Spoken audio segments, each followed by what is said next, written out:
அஸ்ஸலாமு அலைக்கும். உங்கள் மீது சாந்தியும் சமாதானமும் உண்டாகட்டும். இன்றைய காலை பொழுது உங்கள் அனைவருக்கும் இனிய பொழுதாக அமைய எல்லாம் வல்ல இறைவனை பிரார்த்தித்தவனாக இன்றைக்கும் கோயத்துடைய பல முக்கியமான செய்திகளை பற்றி தான் பார்க்க போகிறோம். வீடியோவை கடைசி வரைக்கும் பாருங்கள். தெரியாத நண்பர்களுக்கும் மறக்காமல் ஷேர் பண்ணுங்கள். வீடியோ பிடிச்சிருந்தா ஒரு லைக் பண்ணுங்கள், சப்ஸ்கிரைப் பண்ணுங்கள், தொடர்ந்தும் சப்போர்ட் பண்ணுங்கள். குவைத்துடைய தினார் மதிப்பு உள்ளதா பார்த்தலாம்.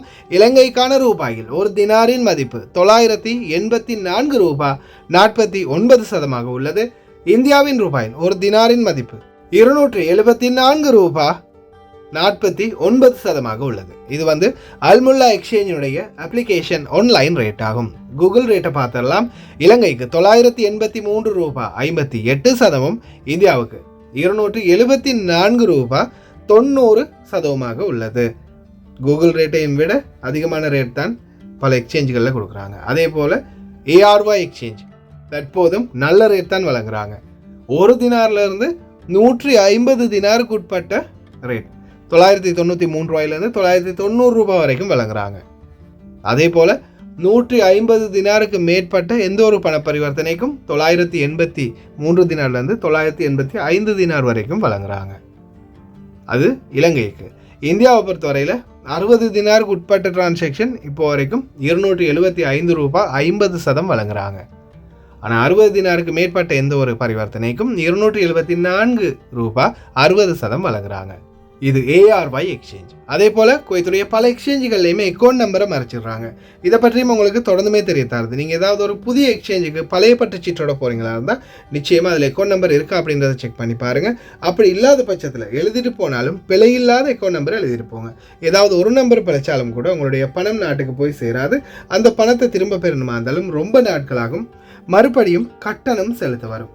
அதே போல் நீங்கள் ஒவ்வொரு எக்ஸ்சேஞ்சிலையும் பணம் அனுப்பிட்டு வெளியாகும் போது பற்றுச்சீட்டில் பேர், டீட்டெயில்ஸ், அதே மாதிரி அக்கௌண்ட் நம்பர் எல்லாமே சரியாக இருக்கான்றதை செக் பண்ணிக்கோங்க, ரேட் உட்பட. யுனைடெட் கல்ஃப் எக்ஸ்சேஞ்ச் கோஆபரேஷன் இந்தியாவுக்கு பணம் அனுப்பு 750 ஃபில்ஸும் இலங்கை பணம் அனுப்பு ஒரு தினாரும் கட்டணமாக விடுறாங்க. அல் சாமில் எக்ஸ்சேஞ்ச் கோஆபரேஷன் ஒரு தினார் மட்டுமே கட்டணமாக விடுறாங்க. யூஜே எக்ஸ்சேஞ்ச் கோஆபரேஷன் ஒரு தினார் மட்டுமே கட்டணமாக விடுறாங்க. Kuwait Asian international exchange 750 fils மற்றும் ஒரு தினார் போன்ற கட்டணங்களும் வரவிடுறாங்க. குவைட்டில் Al Nahda, ARY, Amman exchange, UJ, Al Shamil, Ansari exchange, Lulu exchange, Joyalukkas, KPE, UAE, Oman exchange, Bahrain exchange, BEC, world street exchange, Sajil exchange, Malik exchange, international exchange, அதே போல் ஷஃபா exchange, இது போன்ற இன்னும் பல எக்ஸ்சேஞ்சுகள் இருக்குது.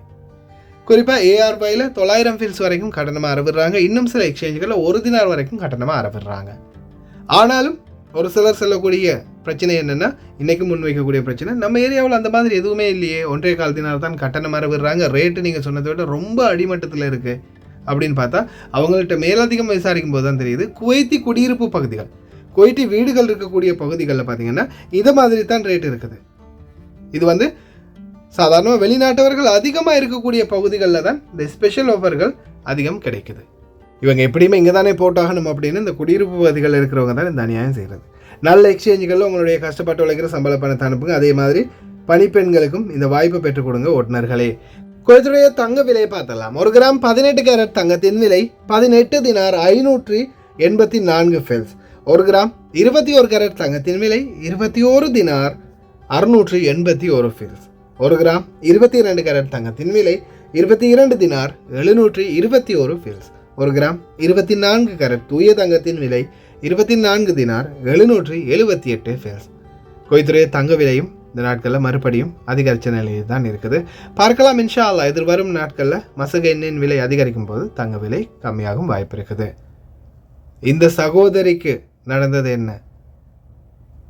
சகோதரியுடைய வீடியோ நான் அட்டாச் பண்ணியிருக்கிறேன். நேற்றைய தினம் மாலை போட்ட வீடியோவை பார்க்காதவங்க நிச்சயம் போய் பாருங்கள். அதில் மிக முக்கியமான தகவல் இருக்குது. அதே மாதிரி தீயணைப்புத்துறையின் அவேர்னஸ் பற்றிய ஒரு தகவலும் இருக்குது. இந்த சகோதரிக்காக பிரார்த்தனையும் பண்ணுங்கள். இவங்களை காப்பாற்றுங்க அப்படின்னு கிட்டத்தட்ட 100கணக்கான பேர் வீடியோ அனுப்பியிருந்தாங்க. அதுக்கு என்ன, காப்பாற்றிடுவோம். டெர்மினல் 4 குவைட் ஏர்வேஸ் என்ன ஒரு பரிசு, 25 தினார் ஓட்டுநர்களுக்கு காத்திருக்குது. மிகப்பெரிய ஒரு பரிசு என்னென்னு பார்த்துடலாம். சொதப்பி மொத்தமாக தலைகீழாக மாற்றிட்டாங்க, மானத்தையே வாங்கிட்டாங்க. குவைத்துக்கும் ஈராக்குக்கும் நடந்த போட்டி என்ன ஆயிடுச்சு? பார்க்கலாம். இரவு நேரங்கள்லையும் நள்ளிரவுலையும் சுற்றித் திரிகிறாங்க இந்த ஐஸ்கிரீம் வியாபாரிகள். டிராஃபிக் சிக்னலில் நடந்த ஒரு விபத்து. எத்தனை பேர் சிக்க போகிறாங்கன்னு தெரியலை. வேலை இழக்க போகும் எகிப்தியர்கள் அல்லது சிரியர்கள் கல்வி அமைச்சர். ஓட்டுநர்களே ரொம்ப கவனம். அதே மாதிரி டயர் கடைகளில் அதிரடியான விசாரணைகள் மேற்கொள்ளப்பட்டு வருது. தீயணைப்புத்துறையின் உச்சகட்ட எச்சரிக்கை. மிக முக்கியமான அவேர்னஸ் வீடியோ பார்க்கலாம். அனைத்து தகவல்களையும் பரபரப்பா, ரொம்ப பரபரப்பா, ரொம்ப எதிர்பார்ப்போட பலரும் காத்துக்கிட்டு இருந்த ஒரு விடயம். நேற்றைய தினம் உதைப்பந்தாட்டம், ஃபுட்பால் மேட்ச், ஈராக் குவைத். என்ன நடக்கும், யார் வெல்லுவா, யார் செலக்ட் ஆவா, இப்படின்னு பல கேள்விகளுக்குள்ள சுற்றி சுற்றி ஓடிக்கிட்டே இருந்தாங்க குவைத்தி குடிமக்களாக இருந்தாலும் சரி, எங்களை மாதிரி சோஷியல் மீடியா இன்ஃப்ளூயன்சர், அதே மாதிரி இந்த மேட்சை பற்றி தெரிஞ்சவங்க, பசங்களோட கூட்டிகிட்டு போய் இந்த மேட்ச்சில் வந்து ஊறி போனவங்க பலரும் எதிர்பார்த்துருந்தாங்க. ஆனால் நேற்றைய தினம் அவர்கள் எல்லாருடைய எதிர்பார்ப்பும் தகுடுபொடி ஆகிச்சு குவைத்துடைய காலநிலையால். செம்ம ருத்தூபான்னு அப்படி ஒரு ருத்தூபா. அதே மாதிரி வெப்பநிலை. நேற்று நான் சாயந்தரம் போட்ட வீடியோ பார்க்கலன்னா அதை போய் நிச்சயம் பாருங்கள். ஷுவைக்கில் உள்ள ருத்தூபா தன்மையை பற்றி நான் வீடியோ ஒன்று போட்டிருந்தேன். அது மட்டும் இல்லாமல் வெப்பநிலை 55 டிகிரி செல்சியஸ். அப்போ நேற்றைய தினம் ருத்தூபாவோட சேர்த்து இந்த வெப்பமும் ரொம்ப அதிகமாக இருந்துச்சு. சாயந்தரம் ஆரம்பிக்கும் போது சூப்பராக தான் இருந்துச்சு. ஆனால் அதுலேயும் நிறைய குளறுபடிகள், நிறைய குழப்பம். அந்த அரேஞ்ச்மெண்ட், அதை வந்து ஒழுங்குபடுத்தக்கூடிய ஆட்கள் வந்து சரியான முறையில் அதை செயல்படுத்தாததால் மிகப்பெரிய ஒரு சிக்கலை சந்தித்தாங்க.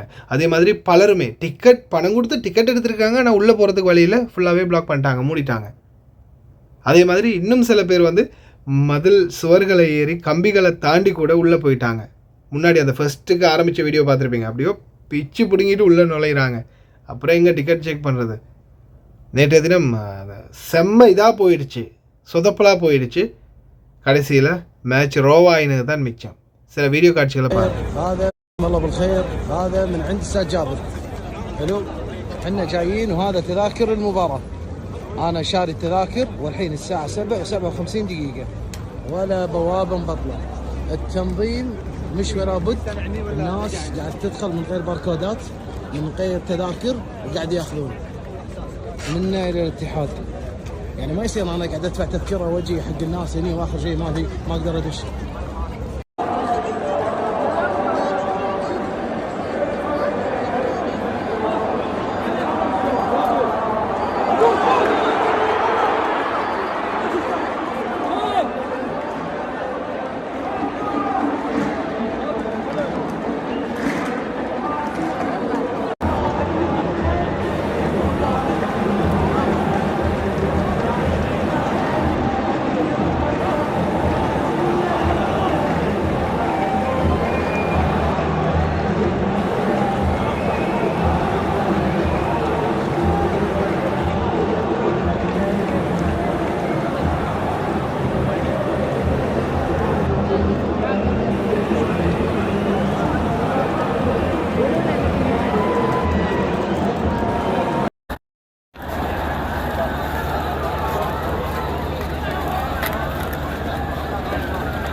சிலர் வந்து இப்போ இதுக்கு முன்னாடி போன வீடியோ பார்த்தீங்க தானே, நிறைய பேர் வந்து மூச்சு திணறல் இந்த மாதிரி ஒரு சில நோய்வாய்ப்பட்டாங்க. அதே மாதிரி இப்போ நீங்கள் பார்த்துட்ருக்கிற காட்சி தண்ணீர் போட்டல் விநியோகம் எப்படி நடக்குது பாருங்கள். கையில் ஒவ்வொரு பேக்கினை வச்சுக்கிட்டு எடுத்து வீசுகிறாங்க பார்வையாளர்களுக்கு. இப்படி வீசி இப்படி கொடுத்து எங்கே போய் என்னென்னு முடிகிறது ஆயிரக்கணக்கான பேருக்கு. அது எல்லாத்தையும் விட அந்த சரௌண்டிங் இருக்கு இல்லையா, ஒரு பக்கம் ஜிலேப் ஷூக்கு ஆப்போசைட் அந்த Jleeb Shuyoukh signal light, traffic light இருக்கு இல்லையா, சும்மா எஸ்பிலியாக போகிறதுக்கோ அல்லது யூட்டர்ன் அடிக்கிறதுக்கோ போனாலும் கூட கொஞ்சம் நேரம் அப்படியே தலையெல்லாம் ஓட்டுநர்களுடைய தலையெல்லாம் அப்படியே இதாகிரும், என்ன சொல்கிறது, அதுக்கு ஸ்ட்ரக் ஆகிரும். ஏன்னா ஜிலீப் ஷோ கூடிய அந்த ஏரியா சும்மாவே ரெகுலராகவே டிராஃபிக். அதுபோது அதுக்கு ரோடு வந்து சின்ன ஒரு ரோடு. இந்த மாதிரி பெரிய ஒரு க்ரௌடு அந்த ஏரியாவுக்கு கொண்டு வரணும்னா முதலாவது அந்த ரோட்டுடைய டைரக்ஷன் டிராஃபிக் ஒழுங்குபடுத்தல் வந்து சரியாக இருக்கணும். ஆனால் நிறைய நூற்றுக்கணக்கான டிராஃபிக் வெஹிக்கல்ஸ், அதே மாதிரி ரெஸ்கியூ டீமுடைய வெஹிக்கல்ஸ் நூற்றுக்கணக்காக 50 கணக்காக இருந்துச்சு. அதிகாரிகள் அதிகமாக இருந்தாங்க, வாலண்டியர்ஸும் வந்து சப்போர்ட் பண்ணினாங்க. ஆனாலும் இப்போ நீங்கள் பார்க்கக்கூடிய காட்சியில் வந்து பார்த்திங்கன்னா சுற்றி வர அந்த சரௌண்டிங் ஃபுல்லாகவே டிராஃபிக் பேட்ரோல்கள் நிறுத்தப்பட்டிருக்குது. இருந்தாலும் அந்த ரோடுடைய டிராஃபிக்கை வந்து அந்த ரோடுடைய சன நெரிசலை வந்து வாகன நெரிசலை வந்து கட்டுப்பாடு பண்ணுறதுன்றது ரொம்ப முடியாத ஒரு காரியமாக போச்சு.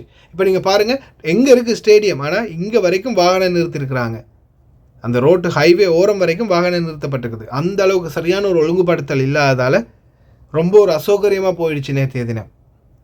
அங்கே போனவங்க யாராவது பசங்களை கூட்டிகிட்டு குவைட்டிங்களை கூட்டிகிட்டு போயிருந்தீங்கன்னா நிச்சயமாக அந்த இடத்துல உங்களுக்கு தெரிஞ்சிருக்கும்.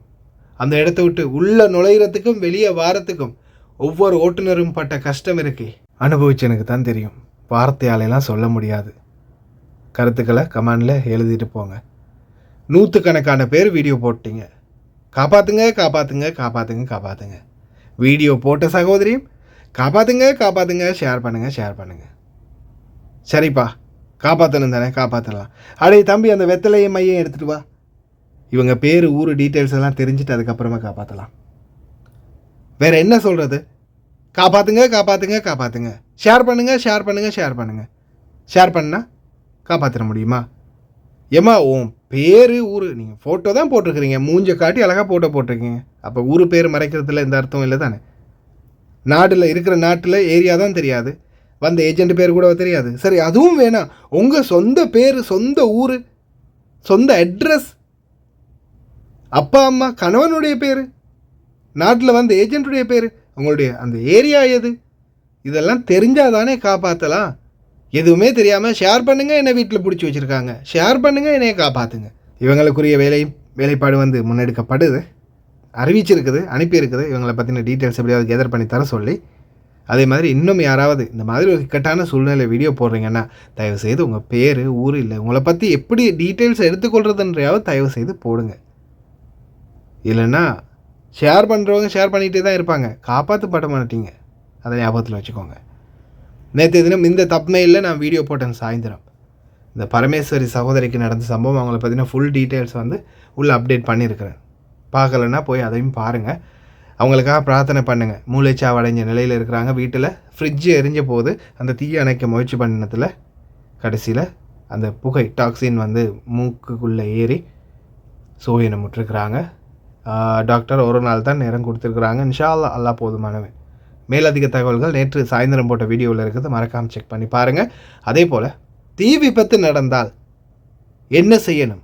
உங்கள் வீட்டில் தீ விபத்து நடந்தால், நீங்கள் இருக்கக்கூடிய ஃபேக்ட்ரியிலே இதுலேயே ஒன்றும் இல்லை, தீ விபத்து நடந்தால் நீங்கள் என்ன செய்யணும் அப்படின்றத தீயணைப்புத்துறை சொல்லியிருக்காங்க. ஒன்றுமே வானாம், கிளம்புங்க. எக்ஸிட் எங்கே இருக்குதோ எக்ஸிட், அந்த இடத்த பார்த்து எறா ஓட்டத்தைன்னு பிடிச்சி ஓடுங்க. வழியில் யாராவது அகப்பட்டால் காப்பாற்ற முடிஞ்சால் காப்பாற்றுங்க, ஏதாவது கையில் கிடச்சா தூக்குங்க, எஸ்கேப் ஆகிடுங்க. அதுக்கப்புறமா போகிற வழியிலேயே 112க்கு கால் பண்ணிடுங்க, அட்ரஸையும் சரியாக கொடுத்துருங்க. அவங்க வந்து மீதியை பார்த்துக்குவாங்க. ஐயோ பணம் போச்சு, ஐயோ ஃபோன் போச்சு, ஐயோ என்னுடைய தங்க நகையெல்லாம் இருக்குது அப்படின்னு நீங்கள் மறுபடியும் உள்ளே போனீங்கன்னா நிச்சயமாக உயிராபத்து தான். தயவு செய்து வெளியே போங்க, ஃபயர் எக்ஸிட்டுக்கு போயிருங்க. அதெல்லாம் தீயணைப்பு படை வந்து பார்த்துக்குவாங்க. முடிஞ்சால் மட்டும் செய்யுங்க, முடியாத விஷயங்களுக்குள்ளே தலை போடாதீங்க, உயிருக்கு கூட ஆபத்து. அந்த சகோதரிக்கும் விரைவில் இறைவன் குணமடைய வைக்கட்டும் அப்படின்னு பிரார்த்திப்போம். மேலதிக தகவல்கள் நேற்று சாயந்தரம் போட்ட வீடியோவில் இருக்குது, மறக்காமல் செக் பண்ணி பாருங்கள் போய். அதே மாதிரி கிட்டத்தட்ட ஒரு ஒரு ஒரு கோரிக்கை தான், எண்ணிக்கையை வந்து நம்ம சொல்ல முடியாது, ஒரு கோரிக்கை. சில பெதூன்களுக்கும் சில குவைத்து குடிமக்களுக்கும் வேலை வாய்ப்பு வழங்குறதுக்காக குறிப்பிட்ட ஒரு சிலரை கல்வி அமைச்சிலேருந்து தூக்க போகிறாங்க. அதில் முக்கியமாக சிரியன்களும் எஜிப்தியர்களும் அடங்குவார் அப்படின்னு தெரிவிச்சிருக்கிறாங்க. யார் யார் சீட்டு கிளிய போகுதுன்னு தெரியல. அடுத்ததாக டயர் கடைகளில் இது வந்து அதிகபட்ச தண்டனைக்குரிய குற்றமாகும் அப்படின்னு சொல்லியிருக்காங்க. இந்த ரீமேக் பண்ணுறது, பழைய டயரை திருப்பியும் புதுப்பிக்கிறது. அதே மாதிரி அதை வாங்கி கூட போடாதீங்க, அதை ப்ரொமோட் பண்ணாதீங்க. குவைட்டில் இருக்கிற ரோடுகள் அழகுக்கு இந்த மாதிரி ரீமேக் பண்ண டயர்களோட போனால் என்ன ஆகும் அப்படின்றது உங்களுக்கே தெரியும். பள்ளங்கள் பழி வாங்கிடும். தயவு செய்து ரொம்ப கவனம். அதே மாதிரி தயவு செய்து அந்த மாதிரி தவறுகள் யாரும் பண்ணாதீங்க. பிடிபட்டால் என்னென்ன தண்டனை கிடைக்குமோ எல்லாமே கொடுப்பாங்க. இரவு நேரங்களில் நைட்டு 1 மணி 2 மணிக்கும் இந்த ஐஸ்கிரீம் கரத்தைகளுக்கு ஓய்வில்லை. இவங்களால் சில நேரங்களில் லைட்டே இல்லாமல் கூட ரன்னிங்கில் வருவாங்க. அந்த நேரங்களில் ஓட்டுநர்களுக்கு தான் மிகப்பெரிய ஒரு ஆபத்து, அச்சுறுத்தல். அதால் தயவுசெய்து ஓட்டுநர்களே ரொம்ப கவனம். இரவு நேரங்களில் இந்த மாதிரி கரத்தைகள் எங்கேயாவது போகுதுன்னா முடிஞ்ச வரைக்கும் கொஞ்சம் உன்னிப்பாக கவனிச்சுக்கோங்க. எந்த நேரத்தில் பிரேக் அடிப்பாங்க, எந்த நேரத்தில் என்ன ஆகுன்றது சொல்ல தெரியாது. அதே மாதிரி டிராஃபிக் சிக்னலில் ஃப்ரீ ரைட், ஃப்ரீ லெஃப்ட் இந்த மாதிரி அலோவ் பண்ணக்கூடிய மாதிரி இந்த கட்டம் இருக்கும். சில இடங்களில் டிராஃபிக் லைட்டில் வந்து ஸ்பீடாகவே மஞ்சள் லைட் பற்றிக்கிட்டே இருக்கும். ஸ்பீடாகவே வந்து க்ரீன் லைட் வந்து அந்த பக்கம் சைடில் ஓப்பன் ஆகிரும். எப்போவுமே இந்த தவறை செய்யாதீங்க. வேகமாக தயவு செய்து ஓட்டி போயிடலாம் அப்படின்னு மஞ்சள் லைட் பார்த்தும்போது மூவ் ஆகாதீங்க. அப்படி ஒன்று நடந்ததால் பாருங்கள் நிலைமை.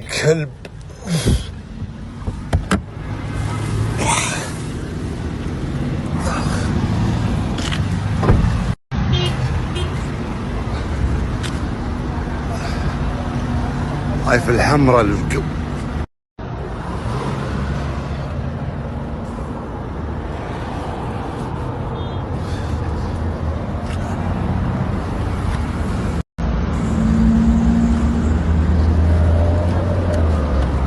انا عيست واقول هذه في مشكلة، توقيت غلط، كل شيء عيست يعني لازم اموت عشان تصحون.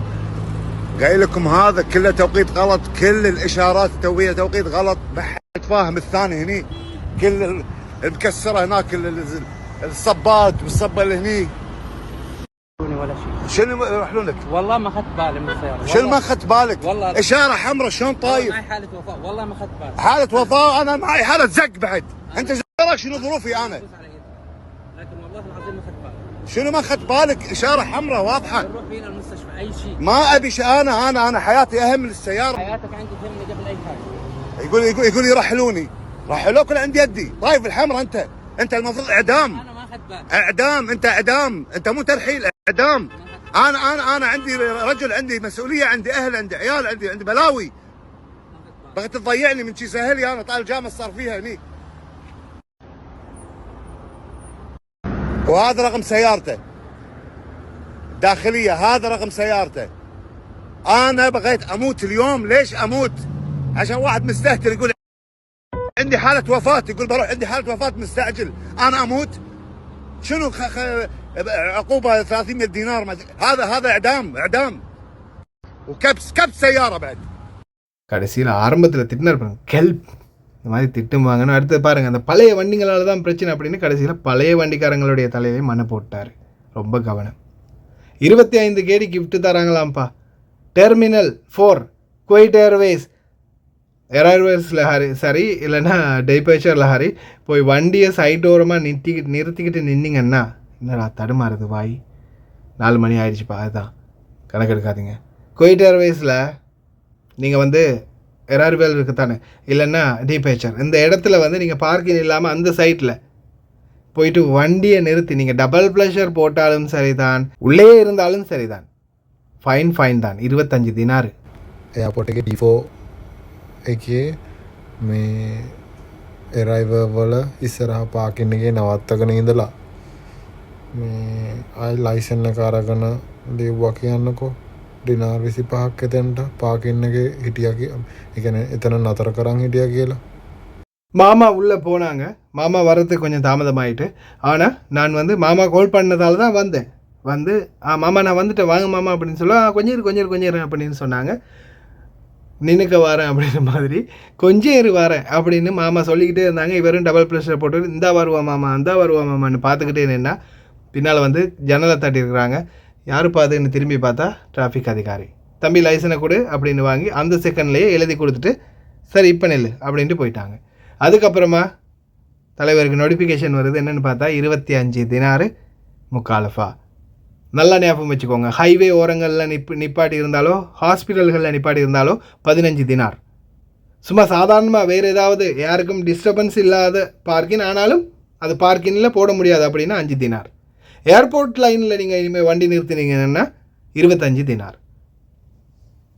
மஞ்சள் கருப்பு நிறுத்த முடியாது. கட்டம் போட்டிருக்கும் இல்லையா, ரோட்டோரமாக நடைபாதை மாதிரி, அதில் வந்து மஞ்சள் கருப்பு இருந்தால் வண்டி நிறுத்த முடியாது. வெள்ளை கருப்பு இருந்துச்சுன்னா மட்டும்தான் வண்டி நிறுத்தலாம். நல்லா ஞாபகத்தில் வச்சுக்கோங்க ஓட்டுநர்களே. அடுத்ததாக தோஹா பகுதிகளில் அதிரடியான சுத்திகரிப்பு பணி மேற்கொள்ளப்பட்டு வருது. குறிப்பாக இந்த ஸ்டிக்கர் அடித்தாங்கன்னா 48 மணித்தியாலத்தில் அந்த வாகனத்தை அந்த இடத்துலேருந்து அப்புறப்படுத்தணும். அப்படி இல்லாத பட்சத்தில் உடனடியாக அதிரடியாக வந்து பார்த்திங்கன்னா குவைத்துடைய முனிசிபாலிட்டி 48 மணித்தியாலத்துக்கு பிறகு அந்த ஸ்டிக்கர் அடித்து அதே இடத்துல வாகனம் இருக்குன்னா வாகனத்தை சீஸ் பண்ணிடுவாங்க. ரொம்ப கவனம்.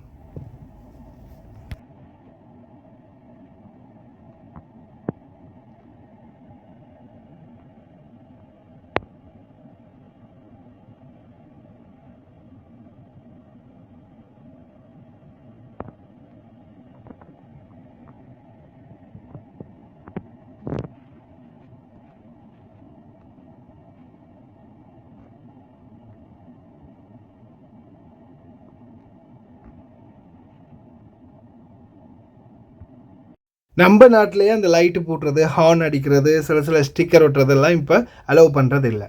இந்தியாவாக இருந்தாலும் சரி, இலங்கையாக இருந்தாலும் சரி. ஆனால் இங்கே சில ஓட்டுநர்கள், இந்த வேன் ஓட்டக்கூடிய ஓட்டுநர்கள் வந்து இந்த தவறு அதிகம் செய்கிறாங்க. அந்த கலராக லைட்டு போட்டுறது, ஏதோ கல்யாண வீடு மாதிரி கலகலப்பாக வச்சுருக்கிறது வண்டியை. அப்படி வச்சுருக்க முடியாது. இப்போ இதில் வந்து அவங்க வைக்கிற மாதிரி கோரிக்கை எப்படி தெரியுமா, எங்கள் பசங்க குவைட்டிகளுக்கு வந்து அது செஞ்சால் இது செஞ்சால் அப்படி செஞ்சால் இப்படி செஞ்சான்னு உடனே ஃபைனை போடுறீங்க. வெளிநாட்டவர்கள் இந்த மாதிரிலாம் பண்ணுறாங்க, அதெல்லாம் விட்டுறலாமா, அதெல்லாம் பிரச்சனை இல்லையா, நம்ம பசங்களை மட்டும்தான் பிடிப்பீங்களோ அப்படின்ற மாதிரி கொஞ்சம் குத்தி காட்டி கேட்குறதால நிச்சயமாக விரைவில் தேடி வருவாங்க ஃபைன் போடுறதுக்கு. வேன் ஓட்டுநர்கள் குறிப்பாக கவனமாக இருங்க. அதே மாதிரி பஸ் ஓட்டுநர்கள். மிகப்பெரிய ஒரு சிக்கல் தலைவலி இப்போ 6வது ரிங் ரோட்டில் ஜஹரா நோக்கி போகக்கூடிய பக்கமும் சரி, வரக்கூடிய பக்கமும் சரி, இடையில் பார்த்தீங்கன்னா இந்த லைட் இல்லாமல் இருக்குது. இந்த என்ன லைட்டுன்னு சொல்கிறது, ஸ்ட்ரீட் லைட் வந்து இல்லாமல் இருக்குது. அதால் பள்ளங்கள் இருந்தாலும் விளங்குதில்லை, ஒன்றுமே புரியுதில்லை. நீங்களே பாருங்கள் முன்னாடி வரக்கூடிய வீடியோவை. அந்த இருட்டு சூழ்ந்த சந்தர்ப்பத்தில் அந்த ரோடு எப்படி இருக்குது, அதே கொஞ்சம் முன்னாடி வெளிச்சம் இருக்குது, ஸ்ட்ரீட் லைட் இருக்குது. அந்த லைட் இருக்கக்கூடிய இடங்களில் எப்படி இருக்குது, அந்த ரோடு எவ்வளோ அழகாக பளிச்சுன்னு தெரியுதுன்றதை பாருங்கள். இப்போ இது இருட்டில் ட்ராவல் பண்ணிகிட்டு இருக்கிறேன், இதையும் பாருங்கள். முன்னாடி வரக்கூடிய வீடியோவும் பாருங்கள், டிஃப்ரெண்ட் விளங்கும்.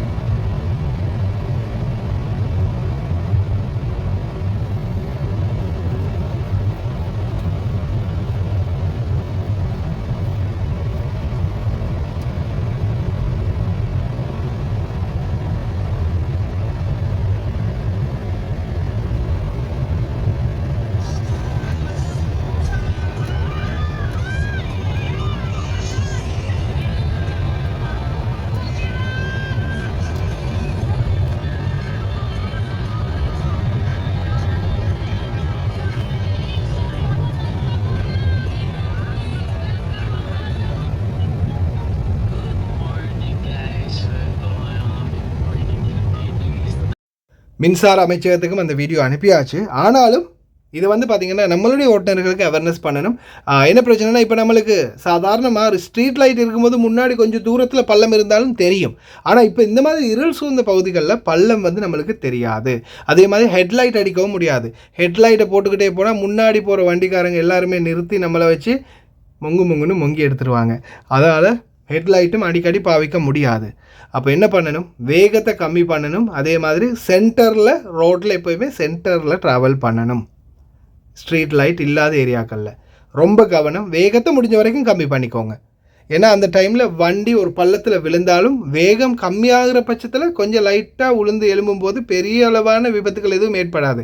வெடித்தா டயர் மட்டும்தான் வெடிக்கும். ஆனால் ரொம்ப வேகமாக போனீங்கன்னா, ஆழமான பள்ளமாக இருந்துச்சுன்னா டயர் விழுந்ததுமே வண்டியை கவிழ்த்து விட்டுரும், உயிராபத்து கூட வரலாம். அன்பார்ந்த ஓட்டுநர்களை தயவு செய்து ரொம்ப கவனம். அதே மாதிரி எங்கேயுமே வண்டி நிறுத்தாதீங்க. பார்க்கிங் இருந்தால் மட்டும் நிறுத்துங்க. பார்க்கிங் இல்லாமல் நீங்கள் வண்டிக்குள்ளே உட்காந்து டபுள் ப்ரெஷர் போட்டிருந்தாலும் முக்காலஃபா, அதை ஞாபகத்தில் வச்சுக்கோங்க. அது மாதிரி நேற்று மாலை போட்ட வீடியோ மறக்காமல் போய் செக் பண்ணி பாருங்கள். ஓகே ஃப்ரெண்ட்ஸ், கடைசி வரைக்கும் பார்த்து எல்லாருக்குமே ரொம்ப நன்றி. தெரியாத நண்பர்களுக்கு மறக்காமல் ஷேர் பண்ணுங்கள். வீடியோ பிடிச்சிருந்தா ஒரு லைக் பண்ணுங்கள், சப்ஸ்கிரைப் பண்ணுங்கள். இன்னொரு நல்ல வீடியோவில் சந்திக்கலாம்.